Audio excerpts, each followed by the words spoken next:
The Kansas City Chiefs and the Philadelphia Eagles are headed to the Super Bowl. That and Ryan Presley has finally been traded by the Houston Astros. What does this mean for Alex Bregman? We'll check in on the market for Pete Alonso and the rest of the MLB free agents. That and more ahead next here at The Upside.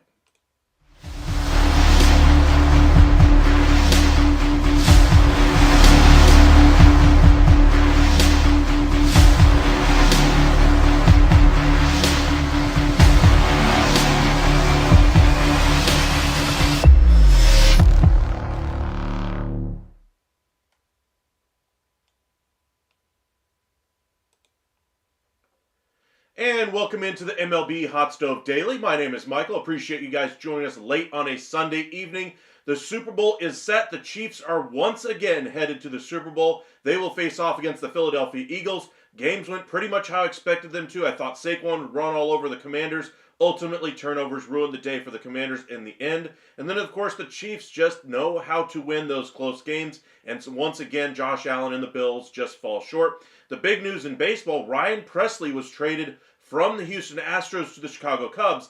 The interesting thing about this trade is that Houston is actually retaining $5.5 million of his salary. There's also going to be a bonus in there for Presley to kind of account for the tax difference from playing in Texas versus playing in Illinois. And he's going to be making just as much money. Good for him. But the interesting part here, it does dip the Houston Astros underneath that tax threshold. But for the Cubs, they now have the financial flexibility to still add Alex Bregman. I thought if they moved on from Presley, that would dip them underneath the tax threshold. And sure, bringing back Alex Bregman would certainly vault them back over that line once again. But at least it'd be far less of a commitment. But sure, $5.5 million doesn't sound like a lot of a salary to retain for Presley. But when you look at the numbers for the way the Astros have built their roster, they're going to have a number of pitchers on the IL to start the season. McCullers, Garcia, Javier as well. They're going to have to get the most out of that rotation, and they've done nothing to address that outfield so far. Now, of course, if they brought in Bregman, that instantly would probably move Paredes out to the outfield, probably left field with the Crawford boxes out there. but we'll see what happens with Houston. But for me, for the Astros to retain some salary here and only get a prospect that's outside of the top 30 by everybody's rankings, getting a guy that had some good secondary offerings, but nothing that vaults them into the top 30 prospects on MLB Pipeline or with Baseball America, a little bit questionable the decision to move on from Presley here. I get it. They were, really determined to get underneath that tax threshold. If they're that determined to get underneath the tax threshold that they're willing to retain $5.5 million of salary of Presley just to get a guy outside of the top 30, doesn't exactly speak like the Astros are going to try to bring back Alex Bregman. So to me, this means that the Cubs are very likely a destination for him. Blue Jays and Red Sox have to feel emboldened by this as well. If it had just been a straight-up trade for Presley, I'd be a little bit more open to it. I'd have my reservations because, again, tax threshold and that kind of thing with the Astros. But with the trade of Presley now and the retaining of that salary, I wonder if he ultimately ends up elsewhere. Let us know in the comment section, what you think about the Chiefs and Eagles making it to the Super Bowl, what you think of the trade for Presley, and where you think Bregman will ultimately sign. Welcome in JG, Master Vinman, Holly, Sean, Mark. Appreciate all you guys joining us this evening. Presley got traded. Yes, he did. Does this mean Bregman back in Houston? Honestly, I have more questions about it than I would say last night. Last night I told you if Presley got traded to the Cubs, I would look for the Astros to be a very legitimate chance to be able to sign Alex Bregman. But with the retained salary there, tells me this was a little bit more of a salary dump than anything else. I'm sure they like the prospect, don't get me wrong. But this was pure and simple here. Presley wanted to be a closer. He was able to make the same salary by getting that roster assignment bonus to account for the tax difference playing in Illinois versus playing in Texas. And now the Houston Astros are underneath that tax threshold just by a little bit. They have a little bit of money with which to work to add a back end of the bullpen piece to kind of take back the innings for Presley there. I don't think they really need to do that. I think their bullpen is just fine without him. As far as that starting rotation, I do have my doubts as far as how much depth is there, but they seem comfortable with the young guys that they'll have to start the season in those big roles to begin the year. As far as that outfield is concerned, $3-4 million might not sound like a lot, but it might be enough to be able to get a guy like a Randall Grichuk who can at least be a very good platoon option for you out there. So I would keep your eyes peeled on the outfield market. They've been connected to Alex Verdugo and Randall Grichuk in the past. They were connected to Jerks and Profar as well. Obviously, Profar signed 3 for $42 with the Atlanta Braves. He is no longer an option. But I would keep an eye on Verdugo and Grichuk, maybe even a Tommy Pham type player to go to Houston. But let us know in the comment section what you think of the trade for the Chicago Cubs. What do you think about it for the Astros as well? Master Vinman, one happy Cubs fan? Absolutely, I would be too. One, you get a great closer at the back end of your bullpen in Ryan Presley. And make no mistake, Presley, when he's in that closer role, is a different animal than when he's in any other role in that bullpen. He's going to hold down that ninth inning just fine for the Chicago Cubs. And they get the Astros to eat a lot of that salary there, a lot being $5.5 million. Cubs are only taking on $8.5 million. We said that if they got a reliever in that, say, $8 million range, if they signed a guy in free agency, meaning they'd go a little bit cheaper on a closer option, i.e. $8.5 million would be a cheaper option there, they may be able to do something more significant on the offensive side of things. Not saying that they're, for sure 100% going to get Alex Bregman, but they have a lot more money than I would have thought they would have had going into this stage of free agency, bringing in a closer, bringing in Kyle Tucker, bringing in a starter in Colin Ray. I would not rule them out as far as any additions right now. I think they have a little bit of money to work with, more money than I thought they were going to have. Ryan Stanek has been one name that's connected with the Cubs as well. Braves are another team to keep an eye on for him as well. Sean, when the Commanders get to this better roster, they will be in the Super Bowl. I do think they need to address that the cornerback position there a little bit. Lattimore was kind of a reach for me, and didn't really like what he brought to that team ultimately. I would like to see him honestly move on to, if I'm cheering for a team, I just don't want Lattimore on my roster. He's been blown by too many times over the last couple of years.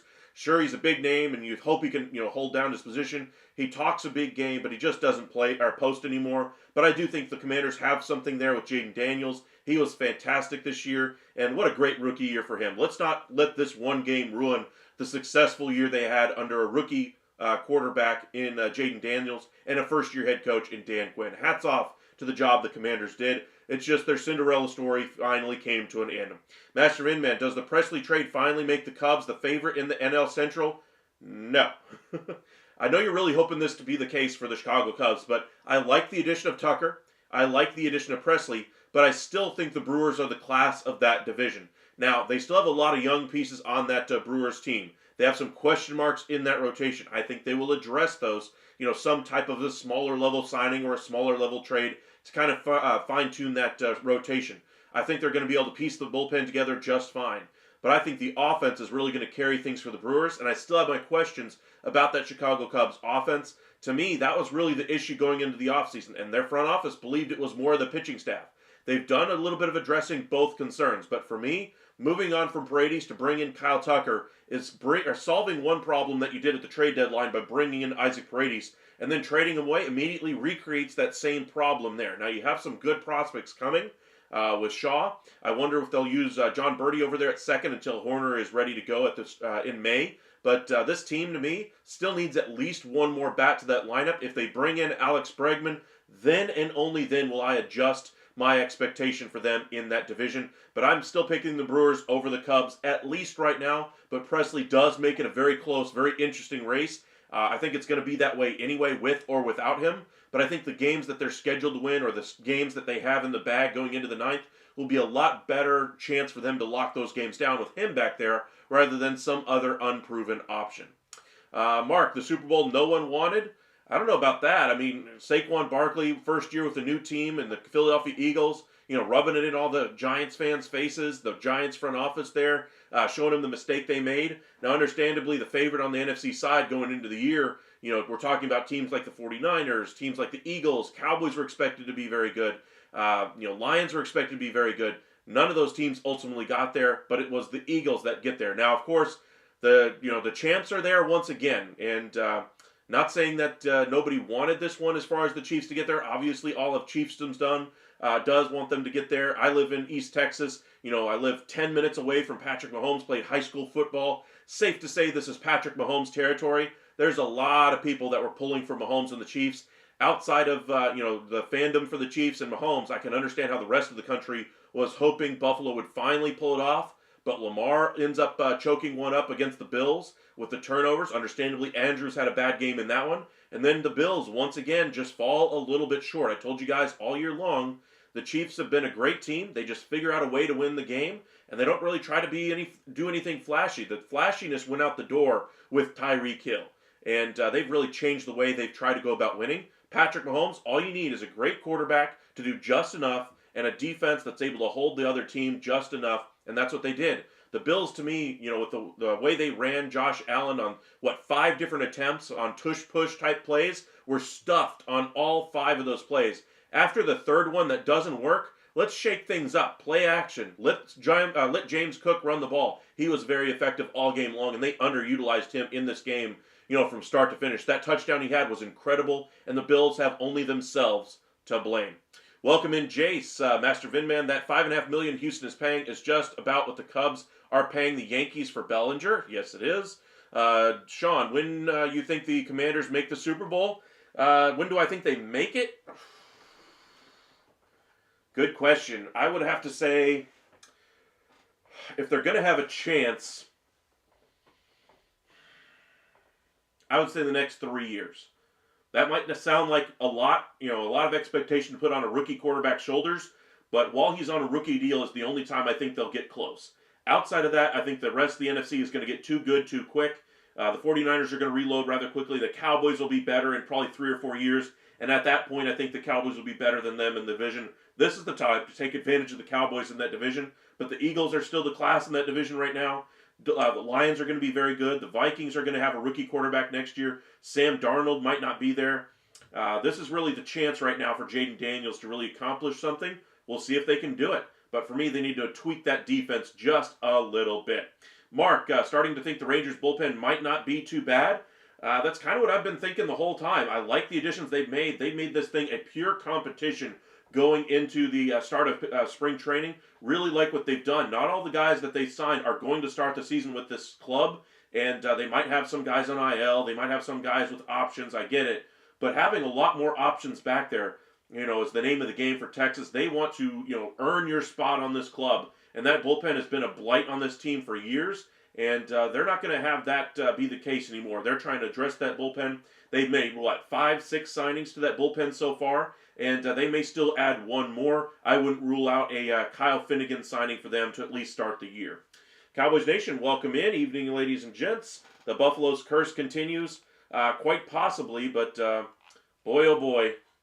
Boy, oh boy, Buffalo just fell short. The way they cut to Josh Allen on the sideline, just that complete, abject, disappointment, despair in his eyes. He looked like he died a little bit on that sideline and then died another little bit, as he was congratulating Patrick Mahomes. But yikes. Buffalo once again falls short, and we may see some big changes there. Now, this team obviously was going through a little bit of a turnover on the defensive side, as they were trying to, cut payroll in certain areas. This was a heck of a year for the Bills team that was doing things like that, but it's time for them to load up a little bit. Maybe they get rid of a couple of higher price salaries on that roster as well, and just really go after it in free agency and see if they can go over a little bit here as well.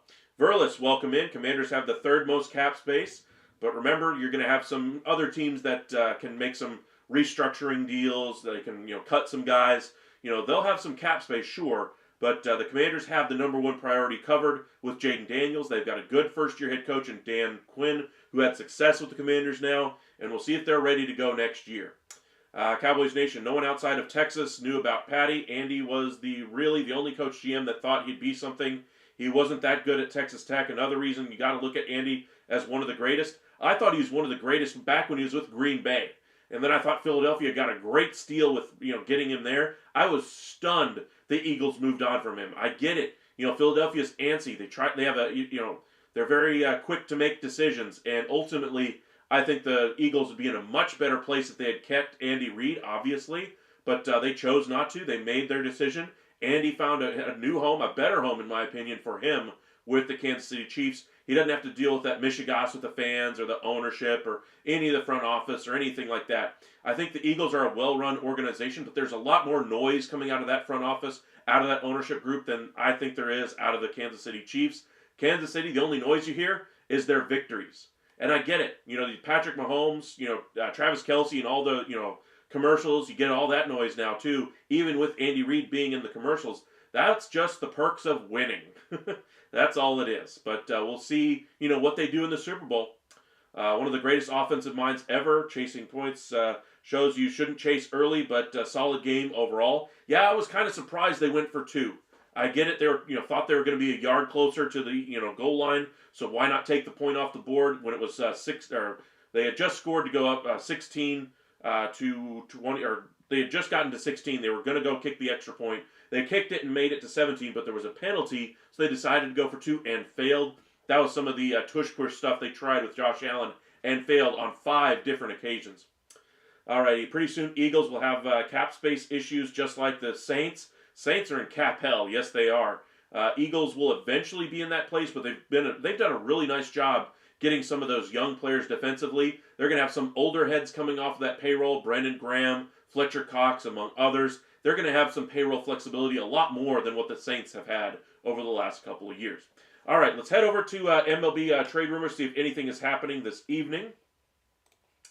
Aside from the trade that we saw with Presley. Trevor Bauer, for those of you who hadn't been paying attention, Trevor Bauer had been in the NPB a couple of years ago, played in the Mexican League last year, and has ultimately decided to go back to the NPB. So those of you who had brought him up in our chat the last couple of weeks, he will not be an option this year for MLB teams. Like I've been saying this entire time, it's been 4 years since he's really faced any major league competition. The Mexican League, the best players he was facing was guys like Hank Conger, guys like Nomar Mazaya, guys who could no longer hack it at the MLB level. And he pitched well, but it was only 83 innings. Even in the NPB, he only got up to like 130 innings. Hopefully getting back into the NPB will make him a little bit more money, some of the money that he lost after all the off-the-field stuff came about for him. But he will not be an option for some of these teams looking for a high-end starting pitcher. He will not be an option for them. Master Vinman, more important for the Cubs, another starter, offense, or more bullpen? My priority would be that offense. I think they're going to easily be able to add a bullpen piece. Ryan Stanek, a smaller level reliever, say $1 to $3 million, is ultimately what I think they'll end up adding. But to me, the offense is primarily what they needed to add. They've already addressed that bullpen now a little bit. They addressed their offense with Kyle Tucker, but in order to do so, they had to get rid of one of their best players in Isaac Paredes to do it. Didn't really like that standpoint of it. I thought they should have gone more of the prospect route in that deal because to me, this offense is what was really hurting them. Understandably, the front office believed that it was more the pitching staff. Now, they've done enough, I believe, to address both, but nowhere near enough to consider themselves an improved team off of what they were last year. To me, Kyle Tucker is more of a lateral move after losing Bellinger and Isaac Paredes. To me, they need to add one more impact bat to this lineup. Bregman would represent that if they can get that one across the finish line. There is also rumblings about a return for Anthony Rizzo there as well. But to me, I would be targeting offense. There are some connections anyway with some starting pitchers. After the signing of Colin Ray isn't necessarily a priority, which is why I prefer offense. But if you can't get Bregman in there and you still have some money you're willing to spend, maybe you go out there and go after a Max Scherzer. They've been connected to him already. Maybe you go out there and try to bring in a Jack Flaherty. Those are two pitchers I would keep an eye on if they decide to add a starter. But to me, they need to add offense, offense, offense, and more offense. Cowboys Nation, Trevor got the silent ban for sure. Yes, he did. I don't think any owner is willing to take the circus that comes with just taking him for a workout, let alone signing him to a contract, no matter how correct or incorrect he was in the off-the-field matter. The biggest factor for him is that he hasn't been on a major league mound in over 4 years. It's hard to say he's going to have any level of effectiveness after being gone from the game that long. Maybe going over the MPB might be one way he could really show he's back. Win the Sawamura Award, which is basically their version of the Cy Young. If he does something like that, then we could resurrect the conversations about maybe this is the time for Trevor Bauer to come over. He's still got it. Look at all the strikeout numbers over there. But even when he was over there in 23, he didn't have those crazy numbers. Even when you see him in the Mexican leagues, his ERA is really good, 2.6, 2.7. Strikeout rate looks good, but it's not necessarily the greatest pitcher we've ever seen, type of numbers. Especially if he's that level of ace pitching in the Mexican league, you're expecting better numbers. Same thing with the NPB, but we'll see how he performs this year. But again, I still think his career is pretty much over at this point in Major League Baseball. A little bit of updates anyway on the Colorado Rockies. Not that we have too many Rockies fans, but I do want to address it. They've had some injury issues, of course, in their starting rotation. Looks like they'll be starting the year mostly healthy in that rotation, but they'll be counting on a lot of bullpen pieces off of non-roster invites to see if they can have some improvement. Am I saying the Rockies are going to win the division? Heck no. Am I saying they're going to finish second in the division? Not a chance. Third? No way. Fourth? I'll give them an outside chance of getting a little bit better spot than, say, a team like the San Francisco Giants. Now, Giants fans, don't come at me. I'm not saying the Giants are a terrible team. What I'm saying is, say things don't work out. If Adames gets injured early in the season, they decide to go into the tank and sell at the deadline. If worse comes to worse, and they just completely go into the gutter, then maybe, if the starting rotation pitches to the ultimate level they could ultimately get to, if this offense gets anywhere near the level we'd ever seen before, then maybe we consider the Rockies a fourth place team in that division. But is it realistic? Not a chance. But I just want to keep you guys updated on all the teams in the league, not just the ones we continually talk about. Just kind of keep your eyes, out for what the Rockies are doing, because somewhere down the line, you guys are going to be asking me, hey, we need a starting pitcher at the deadline. What about Herman Marquez? Coming off of Tommy John, how does he look, etc.? How is he going to pitch outside of Colorado? And that's when we'll talk about it as well. You have any sleepers this season? Sleepers as far as teams?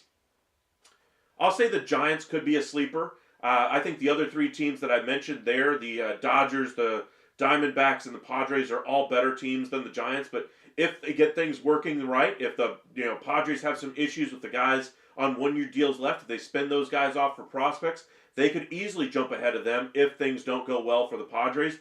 Diamondbacks have a really good rotation if they decide to trade one of those pitchers at some point to recoup some value. If their offense doesn't hold up, that'd be another one to take a peek at as well. But to me, the Giants in the NL West would be a team I'd keep an interesting eye on. Am I saying they'll win the division? No, but they might stake one of the wild card spots there. Another team is the Cincinnati Reds. Pittsburgh Pirates are in this conversation as well, but pretty much any team in that Central wouldn't necessarily be a quote-unquote sleeper, because I think any one of those four teams could have a legitimate case to win the division. including the Brewers and Cubs, obviously. My pick is still the Brewers, but I think any one of those 4 teams, if they just get a small improvement here or there, could make a huge difference. Pirates, for instance, if they added just a 250 level hitter, say like a Nathaniel Lowe to first base, I think that would have made them favorites in the division with that pitching. I think that a team like the Cincinnati Reds just needs some more innings out of that rotation, maybe another bat for that outfield, and they could be the most improved team in that division and win it. Cubs, I think they need one more impact bat with Alex Bregman, then they could win the division. I think the Brewers are the favorite, but if they add one more starting pitcher, say like a Jordan Montgomery or a John Gray, then I think they are the prohibitive favorites in that division. So this is a 4-team race for me in the NL Central. The last place team will be the St. Louis Cardinals. I think they'll be a solid team to start the year, but they're going to go a lot of youth in that lineup to see what they have as far as the future. And ultimately, I think they're a last place team. But just as easily, I think as close as this division is going to be contested, the Cardinals could hang around until the middle of September if things break the right way. On the AL side, one team I'm keeping an eye out for is the Seattle Mariners. To me, they still need some more offense before I consider them a real threat. Red Sox, to me, are a sleeper team. I know there are some people's dark horse team to make a run at the World Series, but not everybody is noticing them and the moves they've made this offseason. To me, they still need one more impact bat, like a Bregman. If they get it, I think they would be right there. Orioles, to me, are one team that I think everybody is counting on as a bust type of a team this year. I think they'll somehow add a number 1 starter to this rotation, and they will be just fine. Now, the Orioles right now, I think, are going to be just fine for the 162-game season. The problem arises once you get to October, because if you don't have a number 1, you start a series down 0-1, and those short series, being down 0-1 just because you don't have a number 1 is not a great place to be. Zero margin for error at that point, and then you're looking at yet another early exit for the Baltimore Orioles. One other team I will mention that's kind of fallen short the last couple of years is the Philadelphia Phillies. They had big expectations both of the last 2 years. I think based on how things ended each of the last 2 years, everybody's kind of starting to sleep on them. Now, understandably, we expected them to kind of shake up this roster a little bit this offseason. They haven't done so. They're kind of stuck with the commitments that they have. They did bring in Jesus Luzardo. I'm not necessarily a fan of that move. I like the move of Kepler because I think it's going to get good results out of Castellanos. Now, the biggest improvement's going to have to be Trey Turner. He was not very good for them last year. If they can get him to being back to the player we expect him to be, this could be a great team this year. They do have one of the best rotations in the game. Dodgers, to me, have the best, but the Phillies are right there in that top 5. They could hold their own in any playoff series if they can get that team back going in the right direction and get out of their own heads. I mean, it's more of a head case kind of thing with the Philadelphia Phillies. If they get to the trade deadline and they're just, one player away in that offense, maybe they make a trade at that point to quote-unquote shake things up. Reds are improved. Yes, they are. Cowboys Nation easy now with the bus talks. I don't know about the bus talks with the Orioles. Yes, that's kind of what I'm saying is what a lot of fans are saying. But to me, I think they'll be just fine for the 162-game season. I think they'll easily win over 90 games. I think they'll get a wild card spot. The question arises around the trade deadline. If they don't add a starting pitcher, a number 1 before the season, can they get one before the deadline? And I think they will. Once they get that addition to their roster, I think they'll be just fine going into a playoff series. I'll have just as much confidence in them as, say, the Yankees or the Red Sox, Tigers, Royals, Guardians, Rangers, Astros, maybe even the Mariners in that conversation. But those are the teams I think have a legitimate chance this year. Michael, the 3 big free agents left, Bregman, Alonso, and Flaherty. Where would you put your money on each to sign? Other than those 3, what other free agents do you think are the most impactful? Let's see here. The 3 free agents. How much would I say they signed for? I think Bregman will get a long-term deal. I think Alonso will get a shorter-term deal than what he was looking for. And Flaherty, I think, gets something in the neighborhood of what Nathan Eovaldi got. As far as where, Bregman, I think, is probably going to one of the Cubs, Blue Jays, or Red Sox. I think the Astros retaining $5.5 million does not speak well about their chances to bring him back. Alonso, I think the Mets are still an option, but I think the most likely scenario right now leads to the Toronto Blue Jays. And then for Flaherty, same thing, Toronto Blue Jays for me. I think the Blue Jays are trying to convince Vladimir Guerrero Jr. to stay, and by signing Pete Alonso and allowing him to take over first base, letting Vlad play over there at third base, which he wants to do this year, showing him that they're committed to trying to build a championship team there in Toronto. Having some playoff success this year would go a long way. And if they can't get that extension done this offseason, that would be some good building blocks for the future to at least stay competitive and a very difficult division in the AL East. But, where do I think they signed Bregman? If I had to earmark it, I would probably lean more to the Chicago Cubs at this point. Alonso to the Blue Jays, Flaherty to the Blue Jays as well. Other than those, what are the 3 free agents I'd be looking at as far as the most impactful? Max Scherzer on the starting pitching side. Nick Pivetta could have a candle to that one. But for me, Max Scherzer right there. On the hitting side, I would go with more of the outfielders, the third, fourth outfielder types. We're talking like Randall Grichuk, kind of give you a platoon advantage. Alex Verdugo is one name to kind of keep an eye on as well. In fact, let's go ahead and pull up the list of teams, or a list of players that are still available. Let's see if they still have that on this page. Yes, they do. Alrighty, as far as catcher, Elias Diaz, if somebody's looking for a catcher, that'd be a good one there. First baseman, obviously you're looking Pete Alonso, but outside of those top 3, Justin Turner, I think he'd have a big impact if he went back to the Seattle Mariners. Second base, probably Jose Iglesias, really good platoon player right now. And Brendan Rodgers is another player I'd keep an eye on for, say, a team like the Los Angeles Angels, or a team that he can at least try to build with, say an inexperienced team. I thought that was kind of what the Rockies were, but they decided to move on.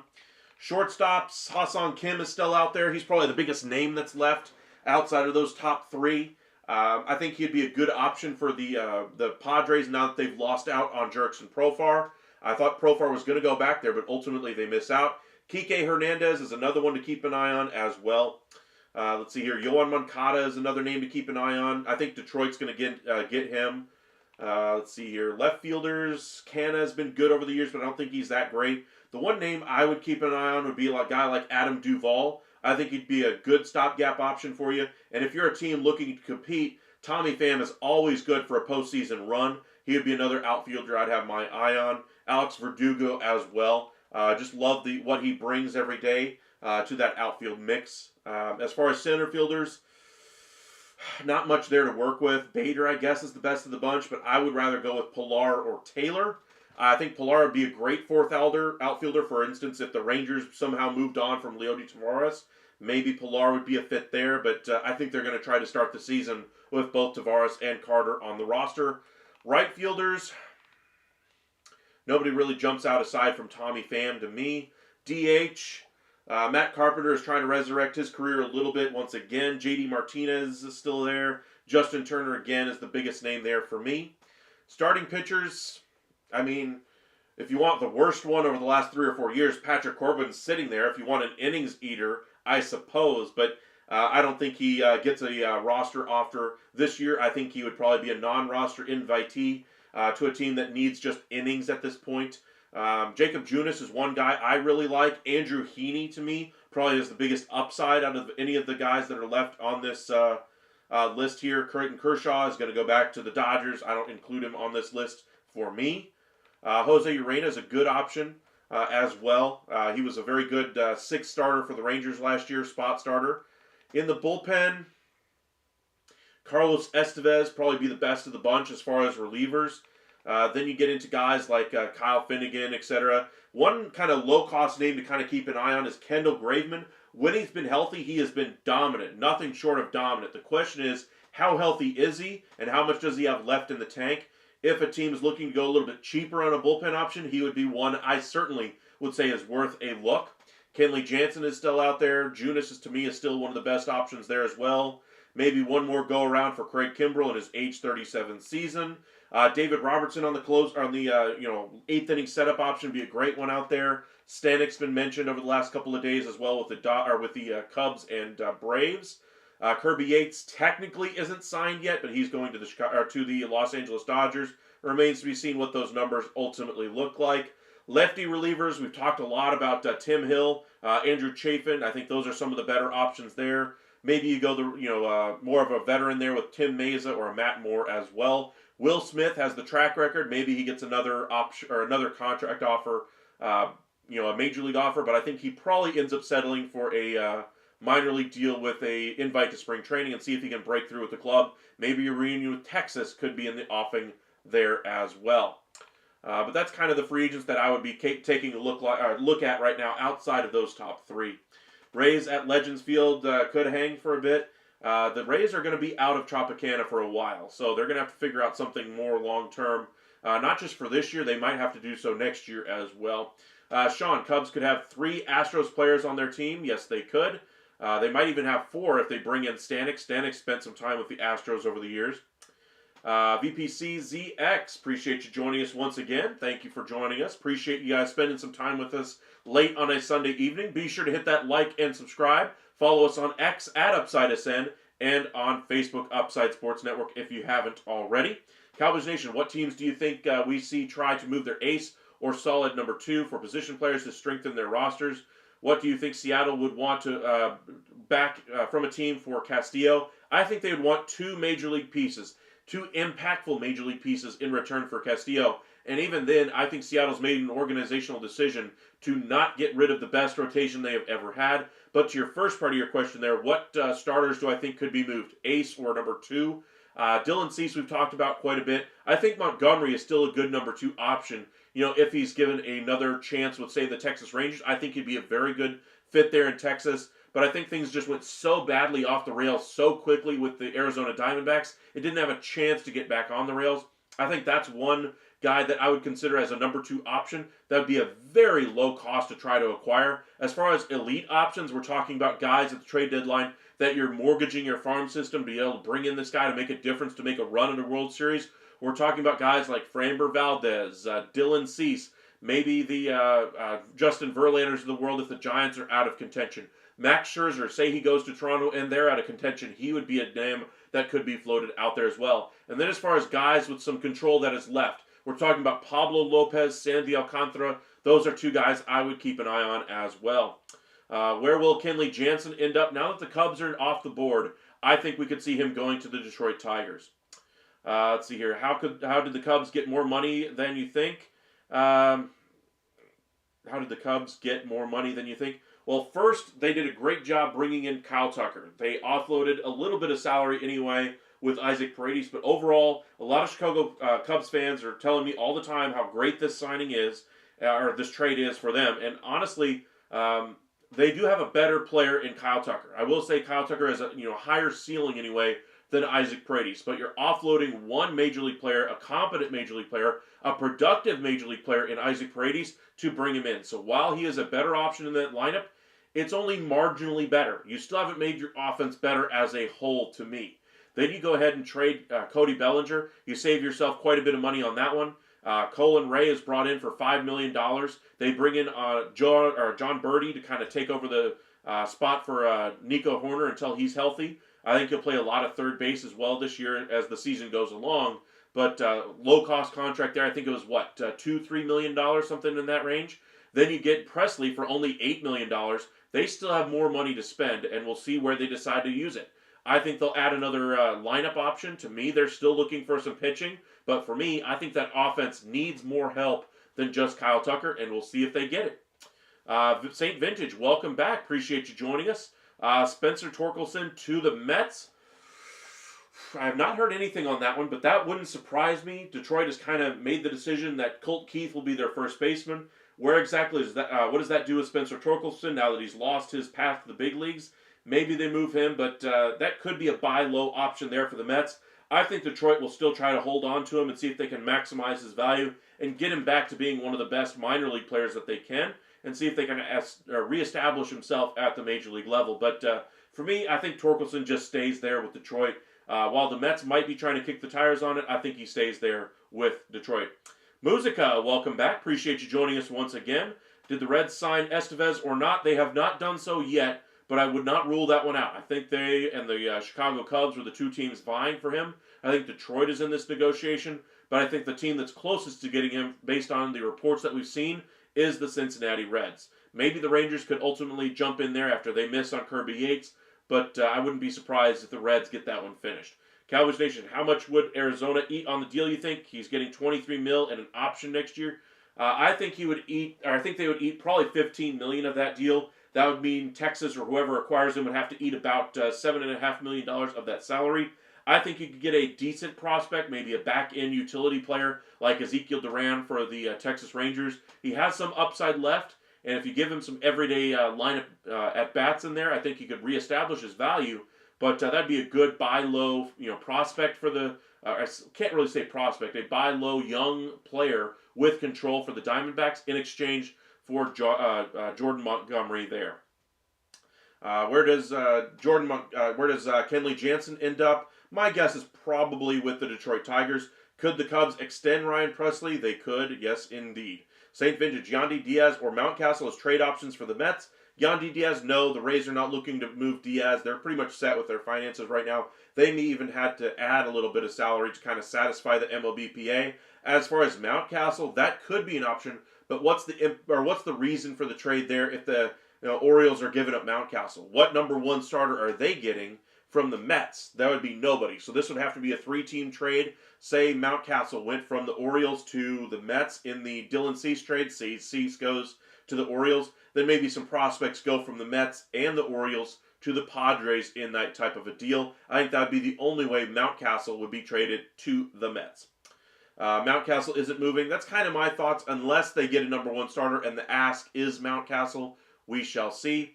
Dylan Tate minor league deal with Texas. I didn't hear anything about that, but I think that would be a decent signing for Texas. See if they can get their former number one pick to really work for them.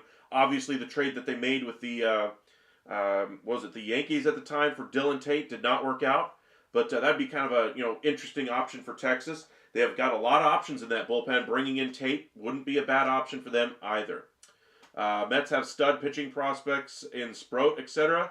Maybe, but I don't think they're going to go that route in the long run. How often do you see teams that are trying to vie for a World Series count on young guys to be able to come through for them? For instance, even the Rangers, who believe they have a chance to go to another World Series, they had some good options as far as relievers in that bullpen that they could have gone with. They have some starters that they could count on in that starting rotation. But they're not just going to sit back and say, hey, you guys, you're going to go ahead and be guaranteed a roster spot, guaranteed some innings, guaranteed some lineup at bats, all those kinds of things. They make them earn them. And even with the players that they had last year, they had some good depth, some guys that they had at major league experience in front of them that they had to beat them out for those at-bats, and ultimately it worked out well for Wyatt Langford. We'll see if the same can be said for Evan Carter this year as well. Sermon, welcome in. Appreciate you joining us. First time I think I've seen you in our chat this evening. If you guys are new here, be sure to hit that like and subscribe. We'll be live every single night breaking down the latest from MLB's Hot Stove and throughout the regular season as well. So be sure, as we gear up to the spring training, pitchers and catchers reporting, gearing up to the regular season, be sure to subscribe and join us every night as we get you guys prepared for the start of the 2025 MLB season. Let's see here. Why haven't we heard the Yates deal yet? What's the holdup? One, it's mainly the physical. Two, it's the weekend. Obviously, if there's an issue with the physical, you're not necessarily trying to fly out to LA, get to a doctor's appointment on a Sunday. You're probably going to see that deal come to fruition Monday or Tuesday. They could be waiting until getting closer to spring training, because once you get to spring training, then you can move some guys to the 60-day IL so that you don't have to get rid of some guys off of that roster in order to make the move.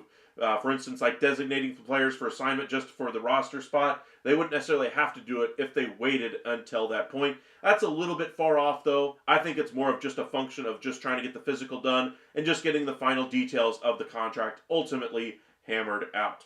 Ethan, Garcia's a legit bullpen guy for the Rangers, gotten for low. He can close. His stuff is really good. Absolutely, I agree. He might be a closer of the future, but I think Texas is still going to try to bring in a proven option that has closed games before. Talking about Estevez, talking about Jansen, talking about Kimbrel, talking about Finnegan, Helsley, Duran, Adam, Suarez. There's a lot of guys out there that could close games for the Rangers next year. I think that they would prefer to have one of their young guys step up and seize the role, but they're not just going to hand them the keys and just say, hey, go get him, big guy. For instance, Mark Church could be the closer of the future for the Rangers right now. They're not just going to say, hey, go out there and get him, because they've tried that before and it doesn't work. Remember my argument about the Mets going with young guys in that rotation in the long run if you're trying to win a World Series? That's not usually the way teams go about it. Teams try to make them earn their roster spots. Same thing can be said for the Rangers this year in their bullpen. Just look at the way Jacob Latz started the year last year, was great. Ultimately, the back half of the year kind of wore down. He's going to have to earn his spot in that bullpen. They've signed 5-6 guys for that bullpen. Nothing is guaranteed with those guys making the roster. Same thing here with the closer. I don't think they're just going to hand the spot to Church. I don't think they're going to hand the spot to any of these other young guys, or even to a guy that's proven at the major league level that he can handle the 8th inning role. He's closed a few games, but I don't think you're necessarily counting on him to save your 40 games this year or anything like that. If he does by the end of the year, absolutely great. But that's not what you're going into the season with a plan of. Will Craig Kimbrell get more than a minor league deal? He will. My expectation for Kimbrell probably gets signed late in free agency here. Probably gets a 1 year, $6-7 million deal to kind of be a short-term closer option. And if they catch lightning in a bottle, if he finds the fountain of youth, obviously things could go well. But if it doesn't, then obviously the contract isn't too huge. You can trade him away or just designate him for assignment if things aren't working out and go with somebody else in that role. Sermon King, Michael Grove looks like a guy I'd get rid of. Why does he still occupy a roster spot? He's due. I don't know about that. Grove was once a good prospect in the system. I think he still serves a purpose as far as depth. Now, could he be a guy that's traded in the name of roster crunch numbers? Absolutely. That's one name to keep an eye on there, who might have some value to other teams based on his once lofty prospect status. All right. Let's go ahead and check out one more time on X to see if anything is happening this evening. Let's see here. Nothing too much there. Let's go ahead and head over to MLB Trade Rumors and just see if anything is going there. Nothing there. Cowboys Nation, how many innings do you see Boston letting Crochet eat this season? And how do you think he fares in Fenway the next few years? I think he'll be fine in Fenway. I don't have any issues with the park. As far as how many innings, I would say a good number. If you're having a good year, if you're Crochet, probably 160 innings. Nobody really gets to 200 anymore, but a really good season for him, I would say, is 160. If he gets to, say, 120, that's a solid season. Not anything great, nothing to write home about, but you're hoping for better for the pieces that you gave up for him. So I would say if I was a Red Sox fan, I'd be shooting for about 160 innings out of Garrett Crochet. Alrighty. I appreciate you guys joining us. Not too much to discuss. Anyway, if you missed the show to begin with, Chiefs and Eagles are headed to the Super Bowl. If I had to pick a team right now, just because I'm going to continue to pick them until somebody beats them, is the Kansas City Chiefs. They just seem inevitable right now. Ryan Presley gets traded to the Chicago Cubs. Houston eats $5.5 million as they dip underneath the tax threshold. Alex Bregman is still out there. Cubs are in the running. Astros are in the running. Blue Jays, Red Sox, and to a lesser degree the Tigers. I think he ultimately ends up somewhere else besides Houston or Detroit at this point, especially after the retained $5.5 million of Presley's deal. I don't think they're going to take that savings and just blow through it by bringing back Alex Bregman. Now, if there's a really ridiculous lowball contract offer that Bregman's willing to sign, maybe they do it. But I think he's got solid contract offers on the table already from the Blue Jays, Red Sox to a lesser extent. Cubs, I think, have got a really nice offer out there on the table to him. Probably a shorter-term deal, higher AAV. That would be a contract I could see the Cubs doing. But we'll see where he goes. And then, of course, the last bit of news there is Trevor Bauer will sign in the NPB. Sorry, those of you hoping Trevor Bauer joined an MLB team. That will not be happening there. Ethan, who do I think signs Andrew Heaney?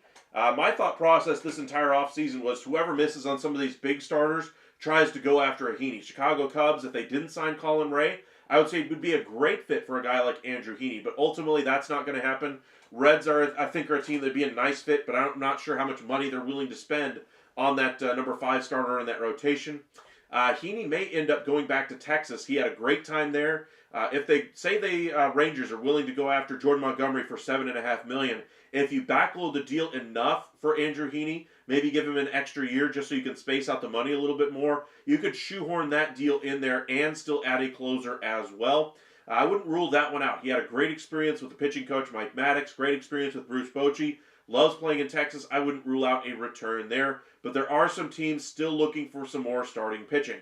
Talking about the Baltimore Orioles are one team I would keep an eye out for. Toronto Blue Jays have been connected to Pivetta, Flaherty, and Scherzer, but don't forget they've also been connected to Andrew Heaney.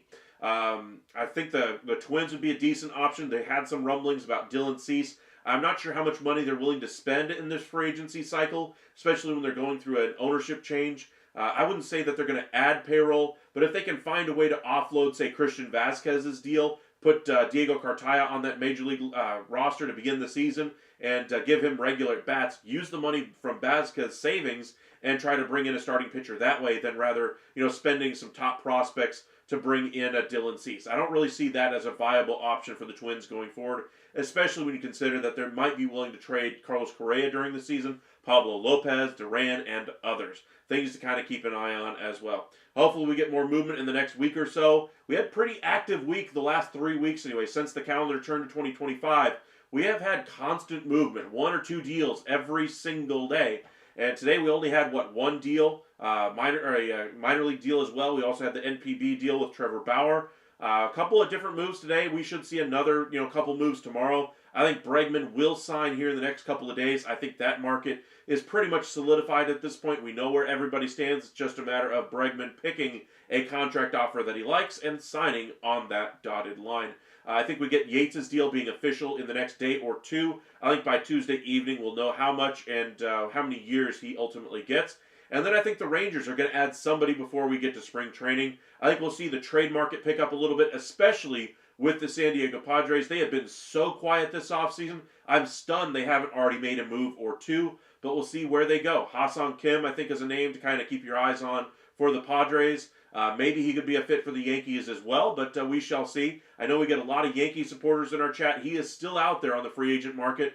Kim, the other Kim anyway, signed with the Dodgers, 3 for $12. Maybe they go after this Kim and see if they can sign him for a middle infielder, a third base option there. Let's see here. Ethan, do Rangers trade Marcus Semien next year if Walcott is ready for second base? First and foremost, I don't think Semien will be traded at any point. He is the vocal leader in that clubhouse. You trade that vocal leader, it's hard to, continue your momentum. Now, say you get to the offseason. Say, Walcott's ready a full year early, then maybe they discuss it. But I think they would rather have Semien's production there. So I still think it's a year too early to trade Marcus Semien. Now, say Walcott is ready for 27, then I think we'd have that discussion. I think Wyatt Langford, Evan Carter, of the younger players on this team will have a louder voice. Josh Young, a really good leader on that club as well. Jonah Heim, hopefully he has his bat come around this year and is still on the team and productive in that lineup. But I don't think they're in any hurry to move on for Marcus Semien. He's only got a few years left on his deal, so I don't think there's real impetus to try to trade him.